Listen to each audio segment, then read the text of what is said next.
Salut tout le monde, j'espère que vous allez bien. Alors j'ai décidé de faire cette petite vidéo pour vous expliquer un peu qu'est-ce qu'une variable et comment ça fonctionne. Parce que pour bien avancer dans ce projet, pour que ce soit un peu facile à appréhender, il faut savoir c'est quoi une variable. Donc j'ai décidé de faire cette petite vidéo. Bon, une petite vidéo, mais je sais pas si je suis en train de la faire. Peut-être que ce sera une longue vidéo. Je sais pas, mais en tout cas quand même ce sera l'une des vidéos les plus importantes de cette science-là. Il faut bien comprendre comment ça fonctionne les variables et tout.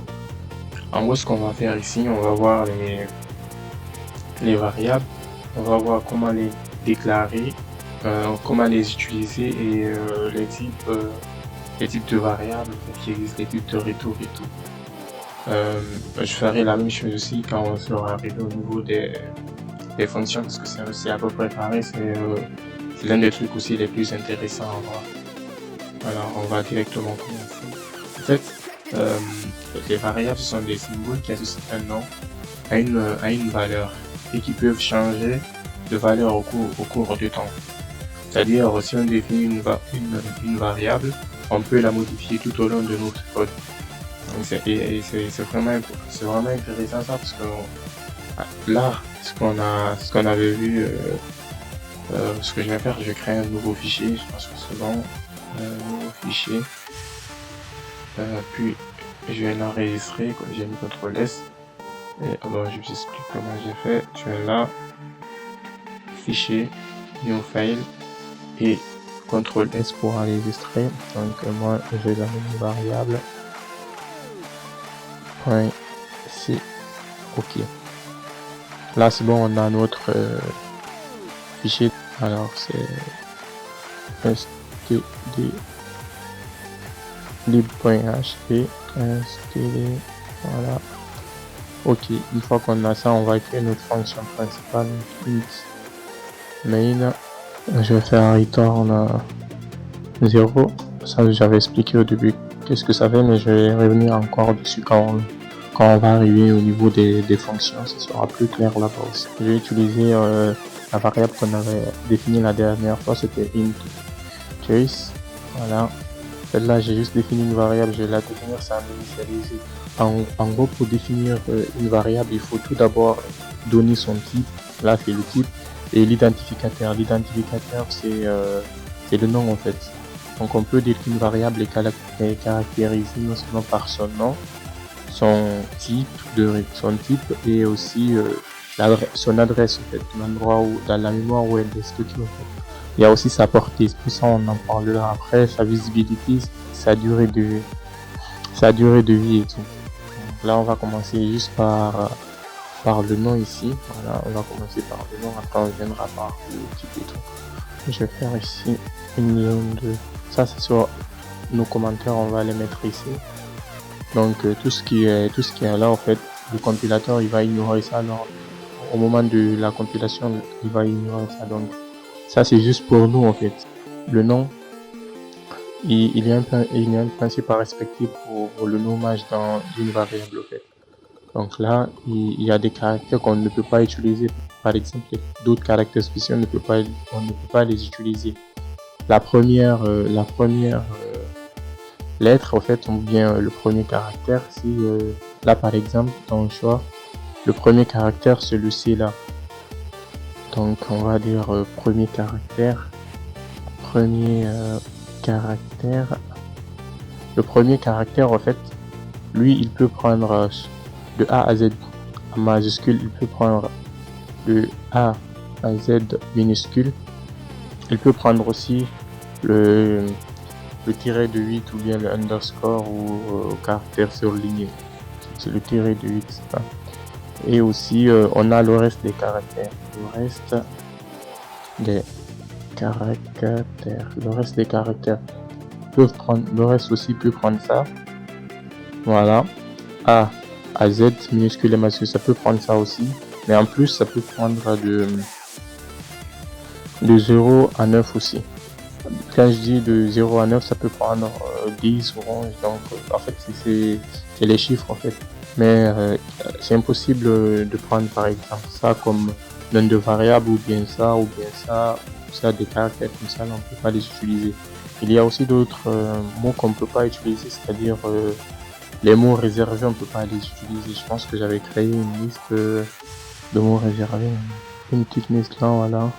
Auto, double, int, struct, break, else, long switch, case, enum, register, type test, char, extend, return, union, const, float, short, unsigned, continue, for, signed, void, default, goto, size of, volatile, to, if, static while. En fait, vous pouvez pas nommer vos variables comme ça. Exemple là, si je prends l'exemple de auto ou bien de int ici, je peux pas faire ça par exemple. Je peux pas faire ça int auto, c'est impossible. Je peux aussi faire int ou bien int struct. Je peux pas faire ça. Voilà. Déjà quand j'écris, en fait, il me le met en couleur bleue comme le int là parce que c'est un mot qui est réservé, donc je peux pas l'utiliser pour nommer mes variables. Voilà, là par exemple, je vais prendre là int short. Il faut aussi comprendre que int choice ici c'est pas la même chose que si je mettais comme ça avec un C majuscule comme ça là. Les deux là sont pas pareils. Là si j'ai mis un minuscule et l'autre c'est un majuscule, c'est pas pareil aussi que si je fais ça. Que je mets en E ici, je mets un minuscule ici, c'est pas pareil aussi les deux là. En fait le langage il arrive à différencier les caractères en majuscule et en minuscule, donc ces trois variables là sont pas du tout pareils. Donc comme ce que je disais ici, le premier caractère peut être soit en majuscule soit en minuscule. Je peux mettre ça aussi, pour commencer. Voilà, je peux nommer comme ça ma variable, et aussi je peux faire int comme ça, choix 1 par exemple, ou bien choice 1, je peux le mettre comme ça aussi, y a pas de problème. Choice 2, y a pas de problème. Choice 4, 3, ainsi de suite, y a pas de problème, je peux le nommer comme ça si je veux. Et voilà. Si vous avez par exemple des variables, vous pouvez faire comme ça, par exemple votre âge, vous faites comme ça mon, et puis vous faites comme ça âge. Donc vous commencez, mon commence par une lettre minuscule, puis à chaque mot vous commencez maintenant par une lettre majuscule. Voilà. Moi par exemple mon âge est, c'est comme ça, est 2, voilà, un truc comme ça, ou bien vous faites comme ça mon tiret âge, ça dépend de vous, et voilà, vous pouvez faire et 2, ça n'a pas de sens, et voilà, puis vous donnez par exemple 12, un truc comme ça. Vous pouvez nommer vos variables comme ça. C'est juste que là je peux pas faire, par exemple ici je peux pas faire des caractères et ici je peux pas faire ça pour nommer mes variables. Déjà vous voyez, une souligne ça et dit que voilà, point virgule, quelque chose comme ça, attendez, parce qu'il considère ça comme si c'était la fin, et si je mets ça aussi c'est impossible, parce que ce sont des trucs qui sont, voilà, c'est un truc qui n'est pas permis en fait. Ok, donc en gros on a vu ce qu'on doit respecter au niveau du nom, et après on peut parler des types aussi. En fait le type, ça définit la nature des valeurs que peut prendre une donnée en fait, ainsi que les opérateurs qui peuvent lui être appliqués au fait. Donc là par exemple si je dis int choix ici, c'est que là je ne peux pas utiliser d'autres opérateurs que les opérateurs qui peuvent être appliqués à un entier. Par exemple à un entier je peux faire une comparaison sur des entiers, je peux faire l'affectation ici encore, je peux faire l'addition, je peux faire la multiplication, la division, ainsi de suite. Je peux faire beaucoup de choses avec les entiers. Par contre, si je faisais ça par exemple une chaîne de caractères, par exemple char hello par exemple, hello de je sais pas 4 5, et que je fais comme ça égal à hello par exemple. Si je fais ça au fait, si je fais ça, je peux pas faire l'addition avec ça, je peux pas faire un tableau de caractères, je peux pas faire hello par exemple, je peux pas faire hello plus plus choice parce que c'est pas pareil au fait. Choice c'est un entier et l'autre c'est une chaîne de caractères. Je peux pas les additionner, je peux pas faire la multiplication et ainsi de suite. Donc chaque type en fait a ses opérateurs spécifiques. Et aussi ils ont aussi leur plage de valeur habituelle ou bien leur plage de valeur on va dire. Ils ont aussi leur symbole au format. Donc je vous ai concocté un petit tableau là qui voilà, en gros c'est ce petit tableau là.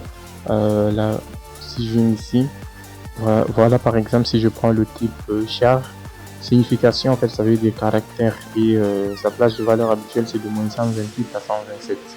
Et pour l'afficher au fait, comme là si je viens ici par exemple, là, je vais effacer ça, je vais juste garder function égale à 1. Là j'ai pris un entier, pour l'afficher je fais printf choix égale pourcentage b et je mets virgule choix choice. Voilà, et si je fais comme ça, je fais ça. Là, j'ai déjà expliqué comment ça se fait. En fait, là, comme j'ai créé un nouveau fichier, donc c'est cela qui s'appelle variable. Cela, en fait, je l'ai compilé comme ça avec variable. Et quand j'exécute, on obtient un choix égal à 1. Donc là, en gros, j'ai utilisé pourcentage d et vous voyez bien avec les entiers. Pour afficher, c'est soit pourcentage d ou bien pourcentage i. Je peux venir ici encore faire en lieu de pourcentage d, je vais mettre pourcentage i. Voilà. Et si je viens ici, je compute, j'obtiens toujours choix égal à 1. Donc en gros, c'est ça, c'est le format qu'on utilise pour afficher les entiers. Si c'est pour un caractère, vous utilisez pourcentage c. Et si c'est pour définir un truc qui est initialisé, je peux faire par exemple ça, char a égale à a, voilà. Là j'ai défini initialisé, maintenant j'ai défini là pour afficher le pourcentage c et pour afficher a. Et là je vais mettre par exemple a égale à a. Juste par exemple, c'est vrai que c'est bidon, une choice, je l'ai défini mais je ne l'ai pas utilisé, c'est normal. J'ai oublié que le C80 finit par ça, donc celui-là je vais le commenter à ça, je pense que je vais le faire comme ça. Et voilà, je fais ça. Et ici, j'ai obligé de l'obtenir A égale égal. J'ai mis double égal, c'est ça? Ah oui, j'ai mis égal égal ici. C'est pour cela qu'il affiche. Donc, bref, c'est ce que je voulais vous montrer ici. Là, si je prends une signée de. Non, pardon, si je prends le signe char, en fait, ça prend les caractères signés, en fait, c'est de moins 128 à 127. Et pour l'afficher aussi, on utilise pourcentage C. Et une signée de caractère non signé de 0 à 250. Là, 255, en fait, là aussi, on avait moins 128 à 127.